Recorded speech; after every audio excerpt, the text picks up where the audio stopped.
Bueno, retornando a este proceso de comunicación, yo tengo el emisor, tengo el mensaje, la idea, el pensamiento que quiero transmitir, la codificación, que es justamente la utilización y la elección de los símbolos para poder transformar esa idea o ese pensamiento en lo que yo quiero transmitir.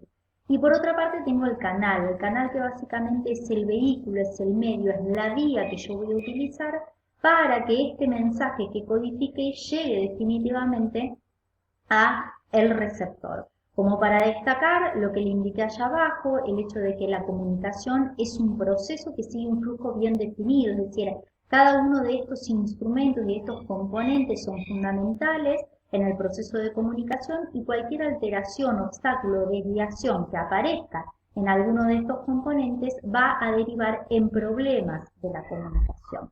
Es importante remarcar que muchas organizaciones a veces atribuyen a la comunicación, ¿sí?, problemas que no son propios, ¿sí? Es decir, es una vía de escape, es mucho más fácil reconocer y decir que los problemas de la organización están asociados a la comunicación cuando en realidad los problemas, ¿sí?, tienen que ver con otras áreas. Continuando con este proceso, una vez que yo transmito ese mensaje y que ese mensaje transita a través del vehículo o del medio que utilicé, se da la etapa de la decodificación, que consiste justamente en la interpretación que efectúa y que realiza la otra contraparte de la comunicación, que recibe el nombre de receptor, que es obviamente a quien yo direccioné ese mensaje, ¿sí? Entonces, lo va a decodificar, lo va a interpretar aquella persona que sea el destinatario de dicho mensaje. Y definitivamente el proceso de la comunicación se cierra gracias a la retroalimentación. La retroalimentación consiste en la respuesta que yo reciba del receptor y que me va a permitir a mí definitivamente corroborar si aquello que yo quise transmitir se interpretó correctamente o no, ¿sí? Si no se interpretó correctamente es porque probablemente haya aparecido un ruido en la comunicación, ¿sí? Es decir, este último componente del proceso de la comunicación, que tiene que ver con el ruido, con el obstáculo, con la barrera, no necesariamente siempre debe darse, es decir, no necesariamente es un componente de la comunicación. Para que la comunicación sea eficiente, obviamente que este ruido no debe aparecer, pero habitualmente sí pueden aparecer estos ruidos que originan justamente distorsiones o alteraciones, malinterpretaciones y demás, ¿sí? Entonces, el proceso de la comunicación es sistémico. ¿Por qué? Porque cada uno de los componentes o cada una de las etapas constituye justamente un subsistema, podríamos decir, o una parte integral del conjunto, y que yo necesito puntualmente de todos y de una correcta, podríamos decir, coordinación, ¿sí?, entre cada uno de estos elementos para que definitivamente el proceso de la comunicación se lleve a cabo, ¿sí? Bien. ¿Qué más debemos conocer? Asociado justamente a esto que tiene que ver con el obstáculo o con el ruido, hablamos de los factores de la distorsión. Es decir, hay diferentes aristas de las cuales pueden surgir estos instrumentos que obstaculicen el proceso de la comunicación. Cuando hablamos de factores o barreras en la comunicación semánticas, tienen que ver justamente con la simbología utilizada. Es decir, el ejemplo más típico de lo semántico es una inadecuada interpretación que se realiza de una determinada palabra. Debemos reconocer que hay palabras que, por ejemplo, depende del contexto, la forma en la que se utilicen, tienen un significado diferente, ¿sí? O un mismo objeto que se puede denominar, es decir, estoy hablando del mismo objeto, pero que en realidad tiene una denominación diferente, más allá de que todos, por ejemplo, utilicemos el mismo idioma, ¿sí? Un ejemplo es, en cuanto a lo que tiene que ver con el ruido semántico, la utilización de, a ver, un ejemplo que damos habitualmente en el comercio exterior es, si yo voy, fabrico detergentes o lavavajillas, ¿sí?, y lo comercializo en Latinoamérica, voy a tener que tener cuidado que si lo comercializo bajo ese nombre, en muchos países no van a saber interpretar de qué producto se trata. ¿Por qué? Porque lo que para nosotros es básicamente la vajilla, en otros países se denomina como losas o se denomina como trastos. Entonces, necesito adecuar y vender mi producto como lavatrastos o lavalosas, ¿sí? Es decir, hablamos el mismo idioma y sin embargo hay palabras que para significar el mismo objeto tienen obviamente significados distintos. En este proceso semántico, algo que aparece mucho es el tema de el utilizar idiomas diferentes y para ello en el medio la presencia de un traductor. El hecho de que yo no me pueda comunicar directamente porque utilizo un idioma, es decir, un conjunto de símbolos diferentes con la otra contraparte, hace que yo tenga que derivar en un traductor. Y quien traduce, ¿sí? No necesariamente lo va a hacer con la misma exactitud, ¿sí? Con aquello que yo quiero transmitir. Es muy común que ustedes cuando están viendo una película subtitulada haya diferencias entre el subtítulo y entre definitivamente lo que la parte quiere decir, ¿sí? Esto tiene que ver con el juego de los problemas semánticos. En cuanto a las cuestiones psicológicas y personales, están asociadas a las características propias de la persona. Hay personas que son introvertidas, que son tímidas, que le cuesta comunicar, que le cuesta expresarse, que le cuesta hablar y que se terminan transformando en una barrera en este proceso de comunicación, ¿sí? Es decir, yo para comunicar tengo que ser claro, tengo que ser preciso, tengo que ser simple, pero además tengo que convencer, tengo que argumentar, tengo que saber justificar para que la otra parte termine interpretando aquello que yo quiero transmitir. Con respecto a los factores fisiológicos, están asociados a problemas en el habla, problemas auditivos o problemas visuales que puedan llegar a tener algunas de las partes, ¿sí? Intervinientes en el proceso de la comunicación. Una persona que presenta síndrome de Tourette, una persona con deficiencia auditiva probablemente no pueda transmitir, ¿sí? Con suficiente precisión aquello que en realidad intenta decir. Los factores físicos están asociados básicamente al contexto, al entorno, una bocina que suena, una sirena, el ruido ambiente de los autos que pasan por las calles, personas que hablan fuerte, un teléfono, un televisor prendido, ¿sí? Es decir, todos aquellos elementos que impliquen una distracción en quien está transmitiendo o quien está recibiendo. Y dentro de los factores de distorsión administrativos tienen que ver con la estructura propia que tiene la organización, cuando yo tengo una estructura demasiado compleja, cuando la comunicación, por ejemplo, tiene que atravesar por infinidad de niveles para llegar, cuando hay muchas secretarías, gerencias, subgerencias y demás, este proceso hace, ¿no es cierto?, que se suelen generar factores de distorsión y que el mensaje no se interprete correctamente. ¿Sí? Bien.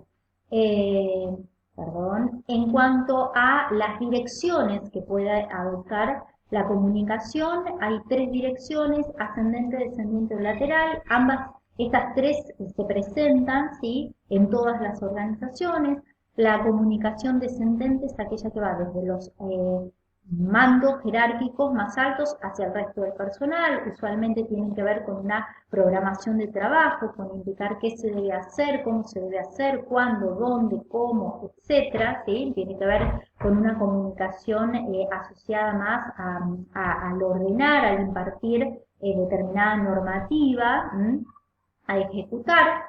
En sentido contrario, tenemos la comunicación ascendente, la que se da desde los niveles inferiores hacia los niveles superiores, es decir, el nivel operativo, el empleado que notifica, que informa sobre la ejecución de determinados programas laborales, de determinados trabajos y que incluso ¿sí?, notifica sobre problemas o situaciones complejas que pueden ¿sí?, llegar a aparecer.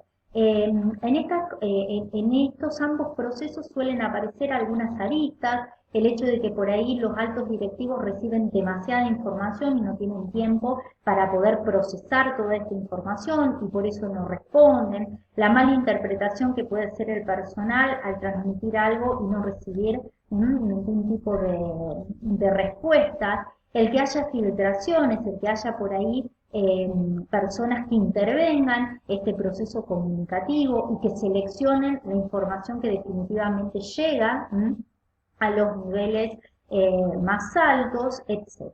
Y luego la comunicación lateral o comunicación horizontal, que es aquella comunicación que se da entre personas del mismo nivel jerárquico o integrantes de un mismo grupo, ¿sí? Que habitualmente comparten información y que va mucho de la mano de la informalidad, ¿sí? Esta arista o este canal informal de la comunicación, esta red informal de la comunicación, habitualmente se da en esta dirección, ¿sí? O dirección lateral o dirección justamente horizontal. Bien, para finalizar, ¿sí? Tenemos esto que son los medios de comunicación, es decir, qué medio, qué vía, cómo yo puedo comunicar. Los medios de comunicación tenemos el más importante, el que habitualmente se utiliza, el más común, es el medio verbal, ¿sí? Es la comunicación oral que se da entre dos individuos o entre un conjunto de personas, es la comunicación directa, personal, cara a cara, ¿sí? Pero esta comunicación verbal siempre va acompañada de una comunicación no verbal, ¿sí? Que es la comunicación a través de las acciones, de los gestos, de los movimientos corporales, de las expresiones faciales.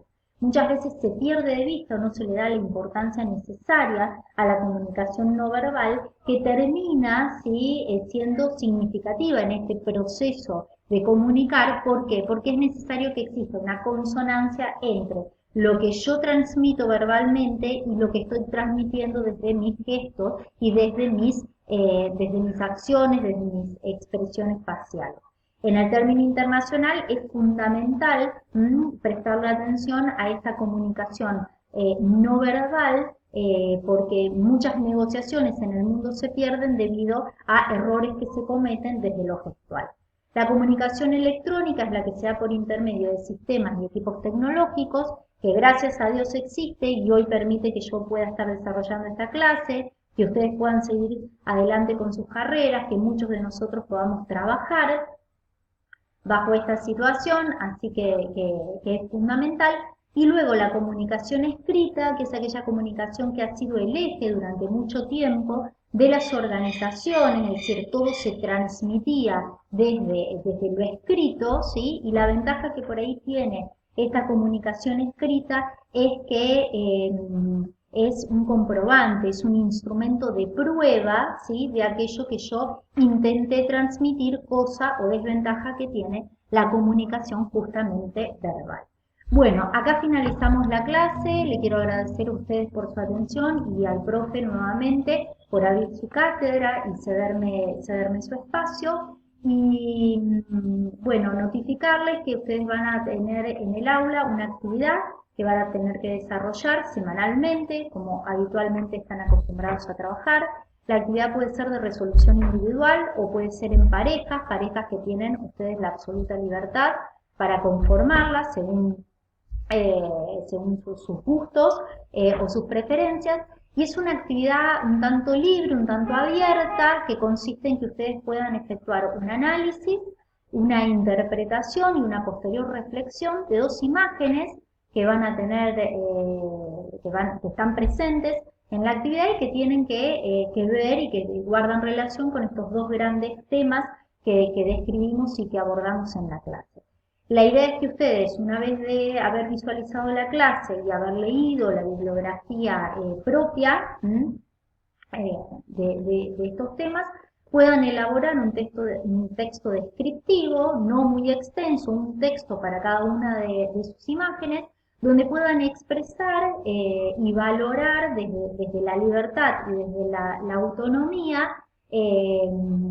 una reflexión, ¿sí? Sobre esa imagen que ven plasmada, argumentada, debidamente argumentada desde la teoría, ¿sí? Es decir, que ustedes puedan interpretar si en la imagen visualizan un grupo y por qué, o un equipo de trabajo, qué tipo de equipo puede llegar a ser, cuáles pueden, si pueden visualizar alguna característica que haga que ese equipo sea justamente eficiente, si ven en la imagen plasmado un proceso de comunicación, si pueden identificar los componentes, qué tipo de comunicación es, cuál es el canal que se está utilizando, cuál es el medio, cuál es la dirección, ¿sí? Es decir, que ustedes puedan plasmar a través de una reflexión personal todo aquello que estuvimos desarrollando durante la clase.